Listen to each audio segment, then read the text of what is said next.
Fala pessoal do Conversas Sustentáveis, como vocês estão? Estamos aqui hoje para conversar de um tema extremamente importante que também está caracterizado nas ODS ali.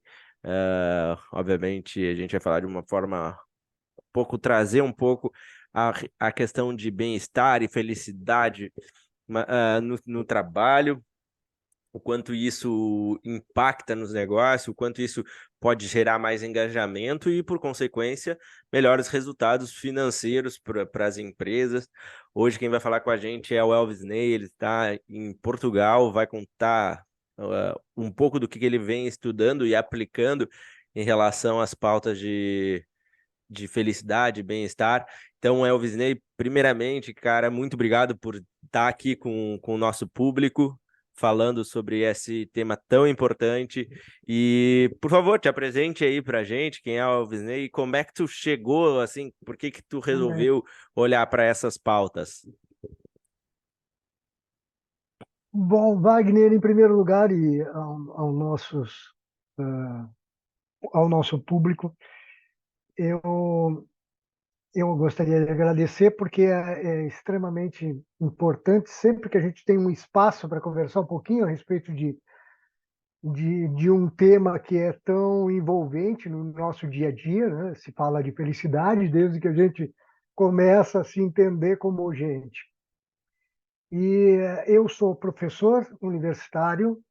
Eu trabalhei muitos anos na Escola de Negócios da nossa PUC, uma excelente universidade. Tive o prazer de ali fazer o curso de administração e ao longo do tempo depois fazer meu mestrado e fazer muitos amigos. Até inclusive nós temos amigos amigos que foram ex-alunos que se transformaram em amigos e são amigos em comum. Bom, mas eu queria dizer que na minha trajetória, eu sempre, como administrador, a gente sempre precisa estar se relacionando com pessoas, seja eles em que função estiverem. E quando estava em sala de aula, mesmo como gestor, eu sempre tive um olhar um pouco mais focado para a gestão de recursos humanos, para a gestão de pessoas. E ao longo da minha caminhada docente, eu fui, a partir do mestrado, eu comecei a me voltar mais para comportamento do consumidor. Eu tinha trabalhado como gestor de recursos humanos de um grupo de empresas e sentia que a curiosidade do Elvis Ney era entender um pouquinho mais sobre o comportamento humano. E, a partir disso, comecei a estudar valores, comecei a andar um pouco na minha direção ao que depois eu vou te falar, chegou a felicidade. E no decorrer desse trabalho, uma das primeiras disciplinas que eu trabalhei no campo central da PUC foi empreendedorismo sustentável. Então, era uma disciplina que me aproximava um pouquinho a partir do olhar dos pilares do desenvolvimento sustentável, tanto o pilar econômico como ambiental, principalmente, e também o social, que envolvia pessoas e que era o que me cativava bastante. Bom, a partir disso, comecei a me envolver com várias áreas relacionadas ao comportamento humano e surgiu a oportunidade de fazer um doutoramento, que em Portugal se chama doutoramento, né? Então, doutorado em gestão de empresas. E o curioso é que quando eu praticamente estava me preparando para a qualificação da minha tese, surgiu o tema felicidade para ser incluso no meu modelo de pesquisa. E no primeiro momento eu fui surpreendido, fiquei surpreso pela oportunidade e muito satisfeito também, porque eu via que toda a minha trajetória, tanto profissional como gestor, como acadêmica, ela estava se voltando para um tema muito importante para o nosso dia a dia. E aí eu aceitei estudar o tema desde 2012. De 2011, 2012 eu comecei a estudar, sempre do ponto de vista acadêmico, entendendo o que nós chamamos de estado da arte a respeito da felicidade. E meu caminho foi andando nesse sentido. Um dos Maravilha. primeiros relatórios que eu estudei... Oi. Não, pode concluir, depois eu quero comentar, pode falar. Um dos primeiros documentos que eu fui recomendado a estudar foi o Relatório Mundial da Felicidade. É um relatório, eu diria, chancelado pela Organização de Cooperação e Desenvolvimento Econômico, OCDE, e é elaborado por um grupo de pesquisadores, e desde 2012 eles lançam um relatório mundial que traz os países que estão dentro desse ranqueamento. São 156 países que são avaliados ao longo do tempo. Isso começa a despertar um interesse, começa a nos mostrar que a sociedade não está mais só preocupada em em olhar para o PIB e passa aí a olhar um pouco mais sobre a satisfação, sobre o bem-estar das pessoas. Isso mostra que o pilar da sustentabilidade dos ODS está muito presente, né? Então, esse relatório foi uma das primeiras coisas que me instigaram a depois desenvolver uma métrica, uma escala de mensuração e diagnóstico da felicidade a nível individual e, em consequência disso, eu elaborei depois um programa de felicidade nas organizações, que aí está voltado mais para o ambiente de vida das pessoas no trabalho. Eu tinha visto há um tempo, se eu não me engano, que a Finlândia, acho que tinha sido considerado o país mais feliz do mundo, acho que em 2021 isso, né? O grande ponto que vamos trazer isso para o dia a dia antes de falar para os negócios, que é onde normalmente a gente direciona. A questão, como é que tu tangibiliza algo que às vezes cada pessoa tem um entendimento sobre felicidade? Uma pessoa confunde, na minha visão, né? Eu tenho um conceito de felicidade que para mim ele é diferente de alegria quando eu converso com as Com pessoas. certeza. E muita gente confunde alegria, felicidade. Como é que tu mensura um país que ele é que ele como é que tu mensura um país num nível de felicidade, sendo que é algo que teoricamente não tem um padrão, né, ser feliz, acho, não sei, pelo menos no meu ponto de vista, acho que não tem um padrão, uma regra de felicidade.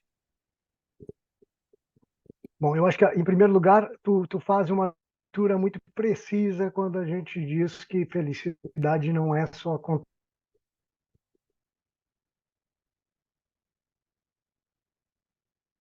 todos nós vamos ter altos e baixos. Vou Isso pedir para faz tu voltar, parte da tu vida. voltar que travou um pouco.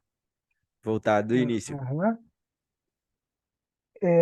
Eu acho que tu está muito certo quando tu dissocia, né, a felicidade de contentamento e de alegria.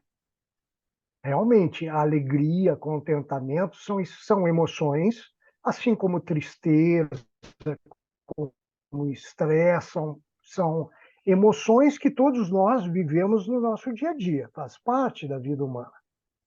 Quando a ciência ela chega a definir a medição, a mensuração da felicidade, inicialmente nós partimos por pesquisas com grande número de pessoas para chegar a padrões que possam ser testáveis, que possam ser reproduzíveis, né? E que nos digam, bom, esse aqui é um padrão de felicidade.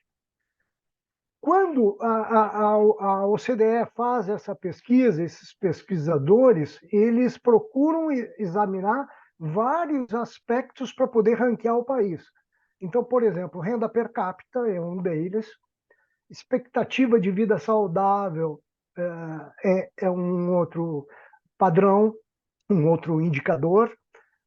Nós avaliamos também questões de generosidade, de gratidão, a capacidade que as pessoas têm de se doarem voluntariamente ou financeiramente para determinadas causas, a confiança que as pessoas daquele país têm no que nós chamamos de capital social, ou seja, nós temos a confiança que se eu passar por problemas, Wagner, ou o governo, ou a família, ou os amigos, ou a sociedade vai me ajudar de alguma forma. Isso é uma das outras variáveis que são avaliadas nesses estudos. Né?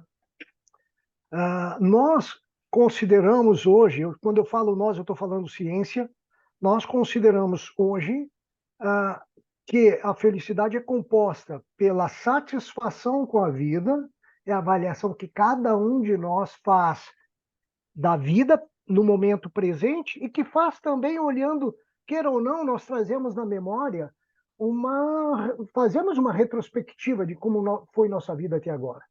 Então, satisfação com a vida, a nossa presença de emoções positivas e de emoções negativas no dia a dia, o quão eu sinto alegria, o quão eu sinto tristeza ou estou estressado, e isso é avaliado. E o que nós chamamos de propósito ou significado da vida, que é para onde eu caminho. Então, eu sou satisfeito com a minha vida, eu tenho um rol de emoções, e será que a minha vida está, eu sei para onde eu quero ir? Será que eu estou satisfeito com o que eu considero como propósito da minha vida? Que é uma visão de um filósofo chamado Aristóteles, né? Muito conhecido, então a visão aristotélica da felicidade, que é chamada de eudaimonia. Então, a partir desses elementos, nós, pesquisadores, chegamos a padrões de avaliação se o indivíduo é feliz ou é mais ou é menos feliz, né? Não sei se ficou Não, claro. não, não, Ficou não, claro. ficou que tu faz toda essa análise. Quando a gente traz isso para os negócios, né? Aqui no Brasil agora, a gente até comentou no telefone, a Heineken instituiu a diretoria de felicidade. Por qual razão as empresas estão começando a olhar a questão de bem-estar e felicidade para os colaboradores? Onde é que elas conseguem tangibilizar? Porque também, sendo bem honesto, a gente sabe que toda empresa cria alguma ação, cria alguma ação esperando ter algum retorno, seja ele diretamente financeiro, seja ele num contexto, né, de um time mais engajado, mais unido. Como é que a gente pode trazer isso para a realidade dos negócios e por que está sendo tratado isso dentro das corporações?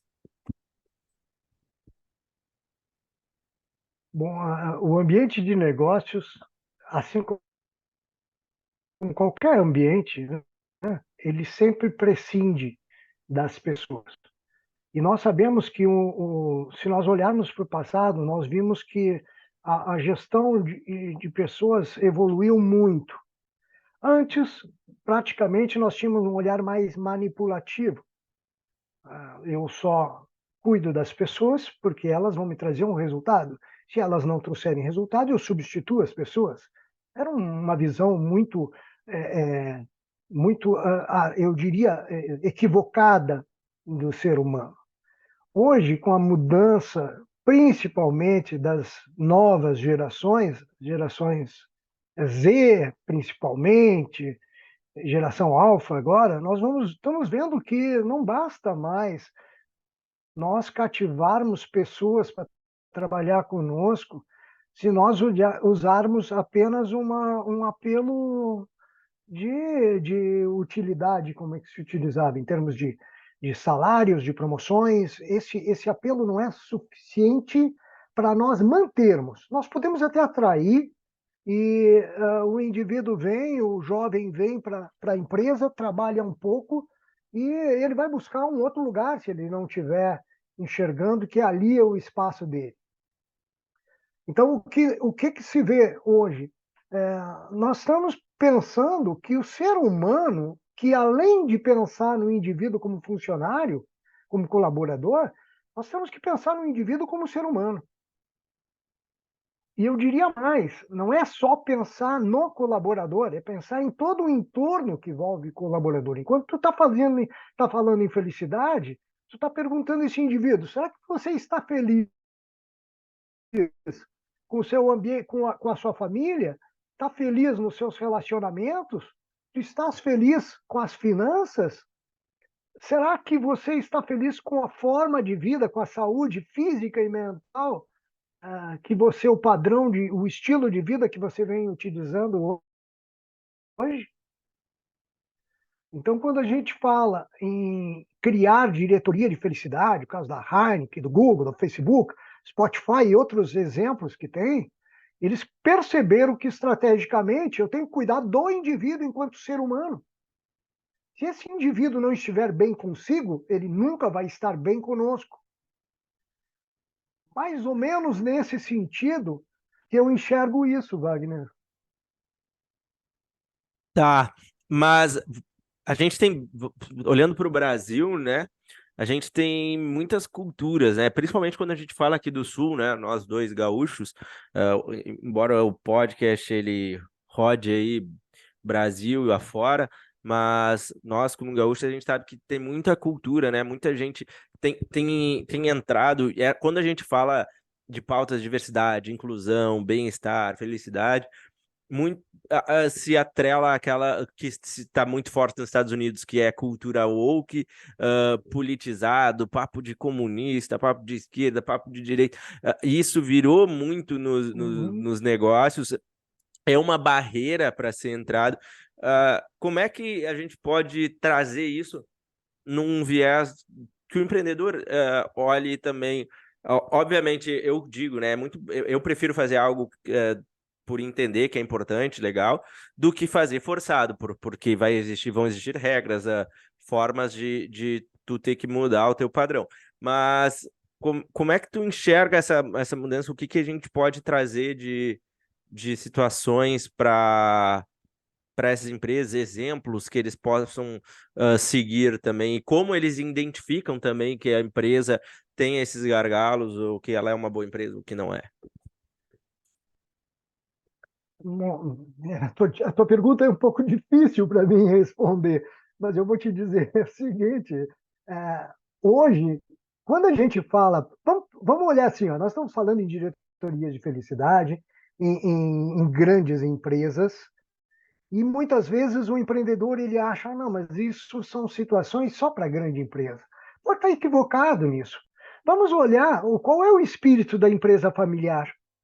Qual é o espírito daquela empresa em que é eu vou chamar de titular, o proprietário, o dono da empresa, que é o termo que a gente muito usa, né? E que é ele e mais três, quatro, cinco, seis funcionários. Ele se posiciona e muitas vezes acaba gerenciando de maneira a trazer os funcionários criando a ideia de um conceito de família. Então, de certa forma, ele está fazendo esse papel de trazer um pouquinho de aproximação, de aconchego para as pessoas, para fortalecer o ambiente, fortalecer os laços do colaborador, como se fosse a máxima de uma grande família, né? Ou de uma pequena família. Então, eu penso que quando um negócio se desenvolve, se o empreendedor tiver a mentalidade de entender que ele não gere sozinho, ele precisa de pessoas para gerir, e que ele só consegue fazer com que o potencial de competências dessa pessoa seja colocado em prática, ele vai entender que não ter pessoas felizes dentro da sua empresa vai afetar diretamente o seu negócio. Alguém que cativar lá de fora vai levar o seu colaborador. Alguém que der mais atenção para esse funcionário na sua totalidade, na sua família, na sua vida, vai levar esse talento. Então, eu digo, é difícil de mostrar para alguns, mas ao mesmo tempo é fácil, basta entender o relacionamento humano. Cada empreendedor é uma pessoa. Quando a gente faz uma avaliação dos colaboradores, nós estamos falando de todas as pessoas envolvidas na empresa. O empreendedor também sofre, o empreendedor também fica contente, o empreendedor tem objetivos que vão além dos seus resultados dos negócios. Sabe Então, eu acho que quando ele que. começa a perceber isso. Pode concluir. Não, eu concluí, eu acho que deu um corte aqui. Ah, bueno. Sabe que eu sempre conto essa história quando tenho a oportunidade que eu não empreendi, né? Porque eu queria ser um empreendedor, mas foi muito porque eu não me enxergava dentro das corporações, pela forma com que era feito as coisas, né? Para mim sempre foi muito óbvio. Eu falo de sustentabilidade há basicamente aí pouco mais de repente de 8 anos, falando assim com mais eloquência, entendendo um pouco mais do que eu estava falando. E justamente para mim era muito óbvio as pautas de sustentabilidade, tanto para o retorno financeiro da empresa, né? E quanto quando a gente falava do social, porque se tu tem um colaborador que compra aquilo que tu fala, que se sente valorizado, uma série de outras coisas, ele automaticamente ele vai produzir melhor. Ele vai ser alguém mais contente e, por consequência, a tua empresa vai ter melhores resultados. Isso, para mim, sempre foi muito claro, tão claro quanto a água, assim. Uhum, E essa. E acho que uma das coisas que a gente tenta fazer no Conversas Sustentáveis é isso, né? É trazer para as pessoas de uma forma com educação, com conscientização, que olhar para essas esferas é importante para a perenidade do negócio, para que tua empresa continue crescendo e lucrando, né? Eu acho que uhum, são pontos, exatamente. são pontos importantes. Hoje, Elvisney, vocês têm trabalhado com empresas aqui no Brasil, aqui em Porto Alegre, já sobre essas pautas? Uhum. Nós estamos lançando agora no final de setembro, lançando para o mercado um, um programa de felicidade nas organizações, que é chamado People and Happiness. É um programa que tem por objetivo colaborar para tornar um pouquinho mais feliz a vida de cada um dentro de uma organização, seja o ser funcionário no cargo mais simples. Esse programa começa com um diagnóstico, óbvio, e a partir do diagnóstico nós montamos um programa customizado para a organização. Esse programa envolve basicamente 4 pilares: um bem-estar psicológico, que envolve saúde física e mental, os nossos parceiros, psicólogos e entendedores da área. Nós temos o bem-estar social, envolve questões de relacionamento, palestras, envolvimento com vocação, repensa a questão vocacional, questões de finanças, aspectos, questão de saúde física, educação, exercícios físicos, qualidade do sono, qualidade da alimentação e aspectos de saúde organizacional, né? Relacionamento de lideranças, aspectos bem envolvidos com o dia a dia das organizações, como os valores da empresa estão sendo percebidos pelos colaboradores, quais são os pontos de interseção e quais pontos que precisam ser melhorados. E aí o programa é implementado a partir de uma série de palestras, workshops e trabalhos de atendimento. Muito legal. A gente tá se encaminhando para o final. Eu vou querer que tu deixe, obviamente, tuas considerações finais, os teus contatos também, para quem quiser te achar.